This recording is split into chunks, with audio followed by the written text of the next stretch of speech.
Insulin का production नहीं होगा तो क्या ब्लड ग्लूकोज लेवल का रेगुलेशन नहीं होगा, तो ब्लड में ग्लूकोज का लेवल बढ़ जाएगा, जिसको तुम क्या बोलते हो, डायबिटीज बोलते हो। समझ में आया? अब देखो, इफ यू, अब क्या होगा, what would a diabetic patient do if enough human insulin was not available. अगर एडिक्वेट अमाउंट में ह्यूमन इंसुलिन अवेलेबल नहीं होगा तो क्या करेगा, देखो होगा क्या कि ब्लड में ग्लूकोज लेवल जब बढ़ेगा, ठीक है, तो इसका इफेक्ट मेजर ऑर्गन्स पे पड़ेगा। जैसे किस पे पड़ेगा, किडनी पे पड़ेगा, लिवर पे पड़ेगा, ब्रेन में पड़ेगा, ठीक है। और ब्लड में ग्लूकोज लेवल बहुत ज्यादा है तो ये यूरिनेशन के दौरान भी क्या होगा, यूरिया के थ्रू बाहर आएगा। समझ में आया, ग्लूकोज। फिर दूसरा क्या होगा कि आप खाना खाए हो, ब्लड में शुगर बढ़ा है, ठीक है, और वो यूरिया के थ्रू बाहर आ गया, तो इससे हरदम आपको क्या होगा, बार बार भूख लगेगी, क्योंकि आपके शरीर को तो ऊर्जा मिला नहीं, सेल तक उसका ट्रांसपोर्टेशन नहीं हुआ। समझ में आया? और दूसरी चीज क्या होगी कि कमजोरी भी लगेगी आपको, इसीलिए देखो शुगर के पेशेंट एकदम दुबले पतले हो जाते हैं। समझ में आया? और तीसरा, आपके बॉडी में ग्लूकोज स्टोर भी नहीं होगा। Okay, if you discuss this you would soon realize that one would have to isolate and use insulin from other animal। क्या कह रहा है कि आइसोलेट किया जाए इंसुलिन को और उसका इस्तेमाल किया जाए ह्यूमन के अलावा किसी और एनिमल से, ठीक है, जैसे पिग हुआ, फिर क्या हुआ, मंकी हुआ।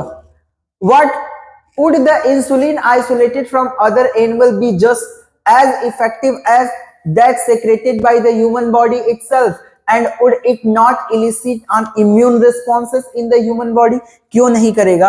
देखो, तुम खाना खाते हो, सब लोग खाते हैं यार, खाना वाना खाते हैं, जब दांत वात में कुछ फंस जाता है अननोइंगली, तुम्हें नहीं पता, फिर भी जैसे तुम्हारे जीभ से टच हुआ, पता चला रे कुछ तो फंसा हुआ है।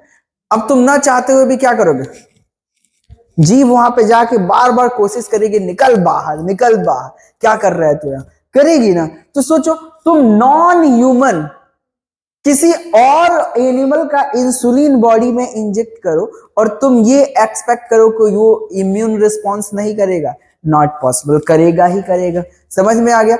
एक चावल का टुकड़ा जो दांत में फंस गया है, उसको जीभ बर्दाश्त नहीं कर पा रही, ठीक है, पेट में चला गया, उसका भाई पोजीशन है, ठीक है, तो तुम्हारे शरीर में किसी और एनिमल का इंसुलिन जाएगा तो बॉडी कैसे बर्दाश्त करेगी, वो भी तो रिस्पॉन्स करेगी ना, तो इम्यून रिस्पॉन्स करेगी। नाउ इमेजिन इफ बैक्टीरियम, अब देखो, अब तुम ये इमेजिनेशन करो कि जो सेल, जो जेनेटिक कोड रिस्पॉन्सिबल है बीटा सेल बनाने के लिए, और ये बीटा सेल बना रहा है इंसुलिन, अगर हमें इंसुलिन बनाने वाला डीएनए पता चल जाए, ठीक है, उसको हम कट करें और कट करने के बाद बैक्टीरिया में जोड़ दें, ठीक है, तो क्या होगा, डीएनए का काम था आरएनए बनाना, और आरएनए, उस आरएनए से प्रोटीन बनेगा। समझ में आया? तो क्या होगा, वो बैक्टीरिया जाने अनजाने में हमारे लिए इंसुलिन बनाना पड़ेगा, बनाता रहेगा, ठीक है, और वो इंसुलिन जो होगा वो कैसा है,